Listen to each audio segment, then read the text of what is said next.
Greetings to everyone on this powerful evening. So despite all the victories, for some reason Ukraine is still not being accepted into the European Union. Today there was literally a reaction from the European Union. The clusters are open, but the European Union is closed and they want to do something else there. And in addition, we'll discuss a lot more, including today's attack, which I already made a video about, Ukraine's attack on Moscow.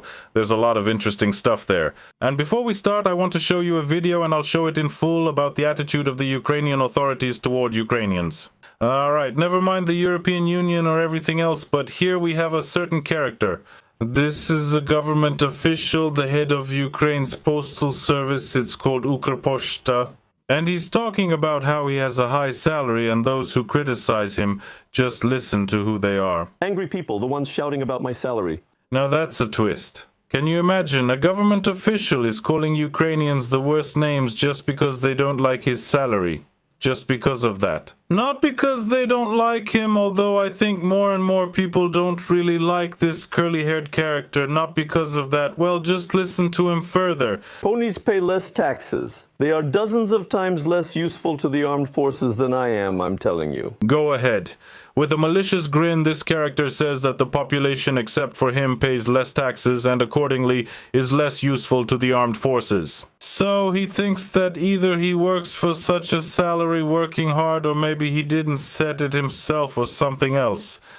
And he says that as a result he is a more worthy citizen of his country than those people, that rabble who dared to criticize him. What are modern countries turning into? People used to be just people, but now what is this? But Ukrposhta has long been an unprofitable enterprise. He gets a huge salary, and instead of saying thank you because this salary comes from people's taxes, he doesn't understand.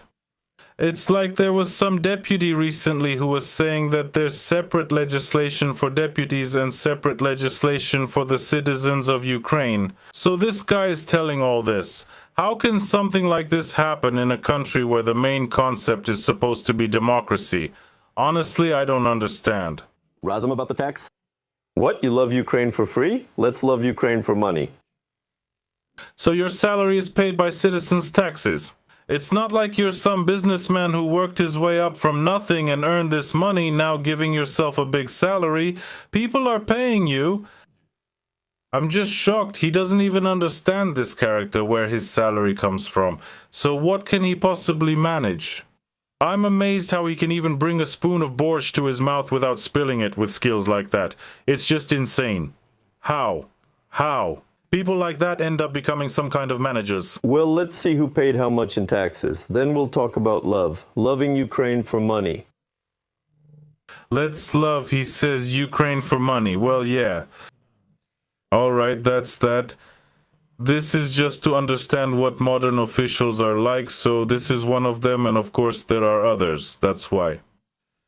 Alright, let's move on. Look, now about Europe's refusal to Kyiv. The leaders of 27 countries are gathering in Brussels on Thursday evening for a 2-day summit. Why?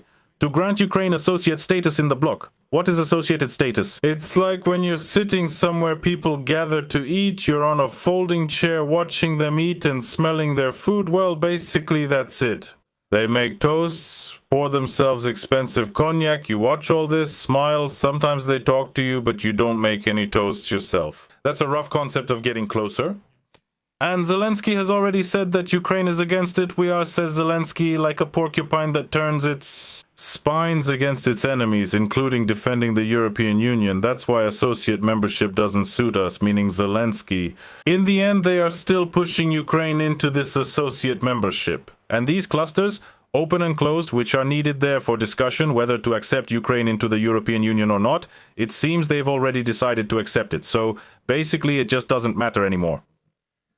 Two European Union diplomats, as I understand it, said that the leaders can at least start the discussion. The proposals are not from Merz at today's European Union meeting, and many say that the discussion will be postponed until the October EU summit dedicated to the bloc's expansion.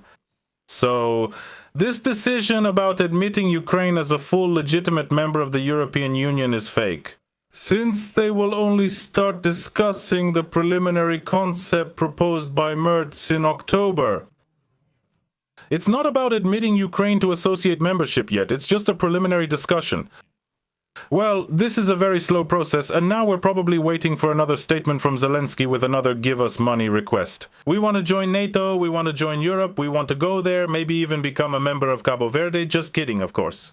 Ukraine in general is on the summit agenda because of military support and peace efforts, and diplomats expect that Zelensky will also insist on Ukraine's membership in the European Union. At the same time, Kachka told politicians, this is Deputy Prime Minister Taras Kachka, that he expects the opening of everything. Negotiation clusters soon after the minister officially launches accession talks with Ukraine and Moldova. Well, and then suddenly here it is. There won't be any happiness for you, just a parody of happiness. That is associate membership, which basically gives you nothing and takes nothing away. You just walk around feeling proud. You could just give yourself the title of honorary mayor of New York, for example, or something like that, and walk around with that medal. It's the same kind of pride that you're someone special. You clean the streets, but you're also the honorary mayor. That's wonderful. On top of that, our magnificent leader of the European Union, von der Leyen, is asking EU leaders to limit the intake of refugees from Ukraine. It's primarily about men. It's about narrowing the simplified admission rules for Ukrainian citizens. And they plan to limit the scope of temporary protection so that it doesn't undermine Ukraine's ability to defend itself. The point is that this so-called mobilization resource, as people like that director of UKRPO call Ukrainians, economic resource, mobilization resource, and some other kind of resource. Demographic as well. To keep this resource in Ukraine and not let it go, because, well, it's necessary, they need to fight. They need to fight, like Zelensky convinced them planes are flying, will bomb. Well, that's about how it is. And accordingly, if men of conscription age are not accepted in the European Union, then the question remains about the future of such a policy. The policy of social, military, and economic education. It looks very strange. And the publication interprets all this as a hint at a plan to complicate the admission of men liable for military service, that is, to refuse their admission. And it was already written earlier that the countries of the European Union bloc, accordingly, are considering the possibility of excluding Ukrainian men of conscription age from the temporary protection program. We're talking about a scenario after 2027, that is, until 2027 men of conscription age don't really have much to worry about. But I would recommend, for those who are planning to go somewhere, let's put it this way, it's probably best to carry out those plans before 2027, because after that, it will be extremely difficult. If now, let's say, you swim across the Tisa or across the mountains, and the Romanian border guards pick you up, that's basically the end of the story. But after 2027, those border guards might be told, guys, you'll have to send people back to Ukraine. And then the border guards, even though most of them, or at least the majority, are decent people, I mean specifically the Romanian border guards, they'll have to obey because they serve the letter and spirit of the law. There's no other way. Some EU countries are becoming concerned about the growing proportion of conscription-age men among the new arrivals. And again, there's talk of excluding men. But, in principle, Europe has nothing to worry about. There are a huge number of other migrants there, including, figuratively speaking, those of conscription age. And just the other day they were talking about what happened in Belfast, what happened in some other cities in Ireland and France, but everything will be fine. The newcomers are so cultured. And of course I'm not really talking about Ukrainians. Well, let's talk about it. About the consequences of the drone raid on Moscow that happened last night, from the 15th to the 16th of June. I've already prepared a big video. Here it is right here. There will be a link to it. Or you can just watch it as the next video after this one if I forget to add the link. But we're being told that this isn't the last attack. As of this morning, the oil refinery looked like this. This video was published at 9 o'clock. I don't know if they put out the fire at the oil refinery, but extinguishing such a fire is very difficult. And even when the fire is out, there are a lot of complex installations there. Repairing them doesn't take just 1 or 2 hours, and not just 1 or 2 days either. That's why they're going to keep working on it. And yes, jokes started going around, but it's reported that they're planning to keep attacking. And they're also planning to make all of this regular going forward. As for the war, Russia, I've talked about this before. Russia is starting to have economic problems. Ukraine, of course, isn't huge, because Ukraine depends on external financing, and its internal economy if it exists at all. It's only a little bit at a time there, but in Russia, the economy is gradually, well, when people say everything is about to collapse, the foundation is cracked, everything is ruined. No, it's not a matter of just 1 month, but still one country on its own, so to speak, it's not capable of sustaining a war that costs trillions of rubles in this case. And here analysts are already saying that, for example, the liquid part of the Russian National Wealth Fund has decreased from 6.5% to 1.8%, and now gold is being sold. In addition, they are planning to adopt a budget that has a huge deficit. Well, in the first month of this year, the federal budget deficit exceeded 90% of the annual plan, and oil and gas revenues in the first quarter fell by almost 45%. That is, almost by... And then there are bank loans which are accumulating on corporate balance sheets as hidden debt. And all of this, of course, is a problem. Plus, they tell us that if oil prices go up, then at least there will be something. But now, if Trump makes a deal with Iran and the memorandum has already been signed and prices start to fall, then the budget will miss out on a significant amount of funds. And the consequences of this are also not entirely cheerful. Cheerful. Here they say that the West might also take advantage of the window of opportunity, either introduce stricter export controls for Russia or put additional pressure on Chinese companies that cooperate with Russia. And so on and so forth. So, will the Chinese continue to cooperate under sanctions? Maybe they will, maybe they won't. But in general, as the Chinese used to say, the worst curse is to live in times of change. Well, that's exactly what we're all living through now. And the further it goes, the worse it gets. Zelensky suddenly recorded a video about all this and said that if Ukraine burns, Moscow will burn too. He said this before, I'll repeat again, there was some video. If they come flying, we'll bomb. Well, it's all in the same spirit. There's Moscow, the summit, everything, and support, but nothing is being said yet about the fact that Ukraine was basically refused entry into the European Union. But apparently there will be more outrage later. And here's more bad news again for Ukraine in terms of support. The US used to be a good partner back and forth. But now, maybe they're going through tough times themselves because the US, as we're told, has basically lost the war with Iran. Iran got what it wanted, and Trump, even though he says he's a winner, actually comes out of the conflict as the loser, in a military, strategic, economic, and even moral sense. According to one analyst, the war against Iran, which the US fought together with Israel, did not achieve its goals. None of the goals Trump announced at the start. On the contrary, it only strengthened the hardliners in Tehran and perhaps even pushed them to eventually try to develop nuclear weapons. And by the way, there is also an agreement apparently in this memorandum that Iran's damaged infrastructure will be restored. That will require $300 billion, which the US doesn't actually have that many of, to be honest. And moreover, it's in the memorandum, and now J.D. Vance, the Vice President of the U.S., is making the following statement. He says the text of the document does not obligate the United States to pay any money to Tehran. So basically there seems to be a memorandum, but apparently it's a Schrödinger's memorandum.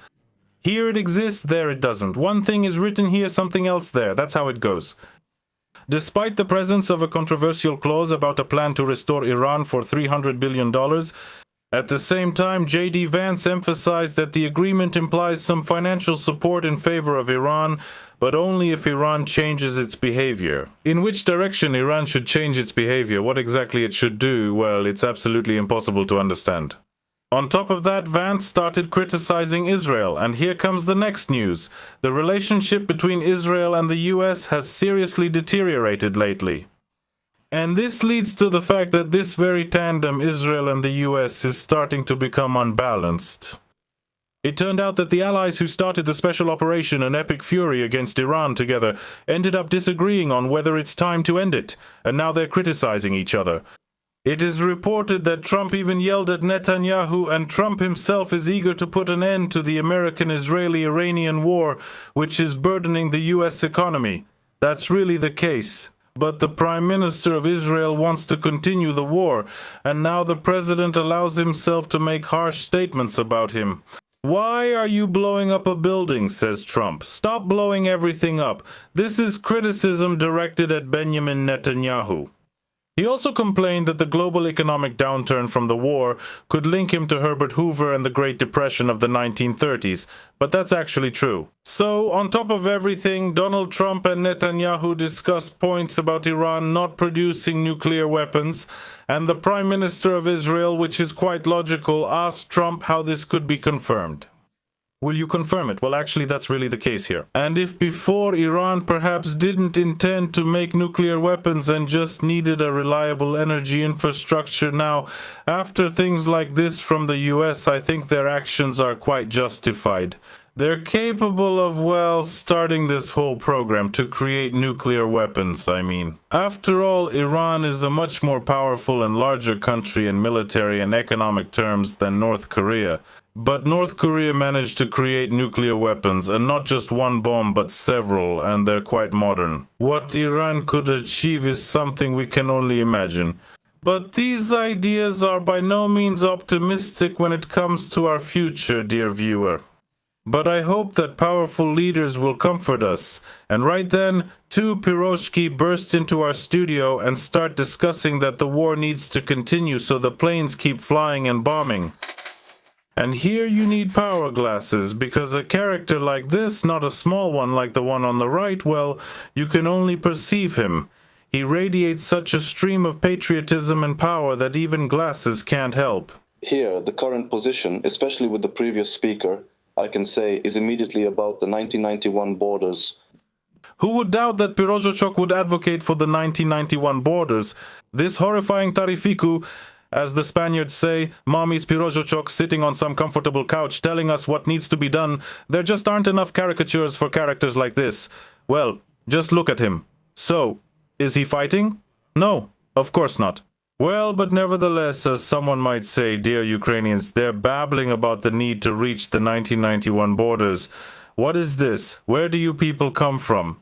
And this miracle, by the way, is some kind of director of some foundation, either Pilai Powerica or something else. These foundations are springing up everywhere, at least they're not radioactive yet. But they look about the same as the head of the Holodomor Institute. Google it, just Google the head of the Holodomor Institute and then share what you think about it in the comments. Well, let's listen to the bearded pie guy. Okay, bearded pie guy. I can say that there can be no talks with Russia in this form, yes. The frame is already... I need to expand my TV, maybe. Ah, yes, that's it. The head of the foundation's board, dust and cobwebs. I don't know, maybe they're making sandwiches there. And that's the extent of their activity. I mean, you make a sandwich, eat it, and do that 15 or 20 times a day, but I don't get it. What's being written? And if the Moscow air defense is leaky and lets drones through, well... In short, those are the thoughts from Pirozhachek. Well, for example, Chali. Chali, by the way, was not a stupid man. He was, I think, the extraordinary and plenipotentiary ambassador of Ukraine to the US, but now he's really losing his mind. His statements are very strange, but still, you can watch him. Many people realize that Ukraine has not just become different, but Ukraine will be. The fact that Ukraine has not just become different, but Ukraine will be... has changed, that's for sure. Everyone I meet, those who can come and go, say they won't live there anymore. Ukrainians, I mean, not anyone else. Well... So they claim a completely different role in the future of Europe. I expected... that you would say that. It's really true. Well, by the way, sorry, it's even in the letter that was written.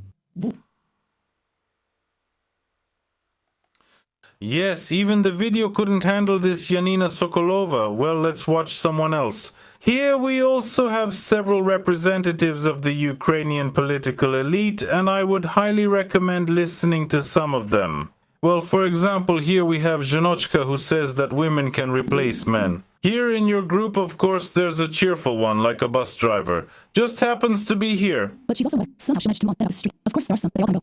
You need to move into yourself. Keep going, keep moving forward. Although women driving public transport is now common, passengers are sometimes still surprised.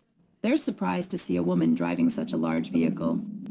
Honestly, I don't see why it's surprising. It's just a woman driving a bus, not operating a komatsu from a quarry and changing wheels on the go. But if you've seen that komatsu, you can appreciate the joke. If you haven't, that's okay. She repairs the bus. She's worked about 30 weeks, but there are still just 2 women bus drivers. The municipal company's staff shortage remains noticeable and sensitive. завжди мріяла кермувати великогабаритним транспортом. I'm not afraid to drive because I'm a driver. I have a BC category license. But I've always wanted to master large vehicles. And why weren't men sent to the western part of the country while women took civilian jobs? The desire to operate large vehicles. Few men have gone to defend the country, so others must continue their civilian work. It's like this. They took away all the men who were there. And now women are forced to do men's work. Okay, drivers, but this also applies to metallurgy. And metallurgy, in fact, is also barely surviving in Ukraine now. But nevertheless, all of this still goes on. Well, overall, what can I say? That's all for today. I would like to say something encouraging. But here's somehow the basis for these encouraging statements is just not there. So let's hope that everything will turn out well after all. All we can do is hope. Well, that's it.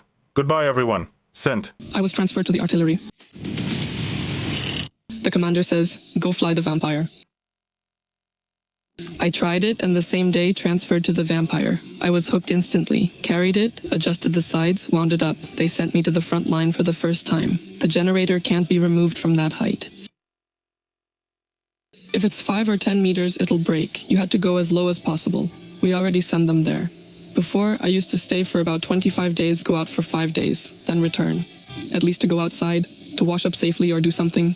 If I had to stay here for 25 days, I think I would have ended up in the hospital. I just got used to it. I went out, washed up, and came back. And maybe there wouldn't even be such an opportunity. We invite everyone to join us. We have a great team.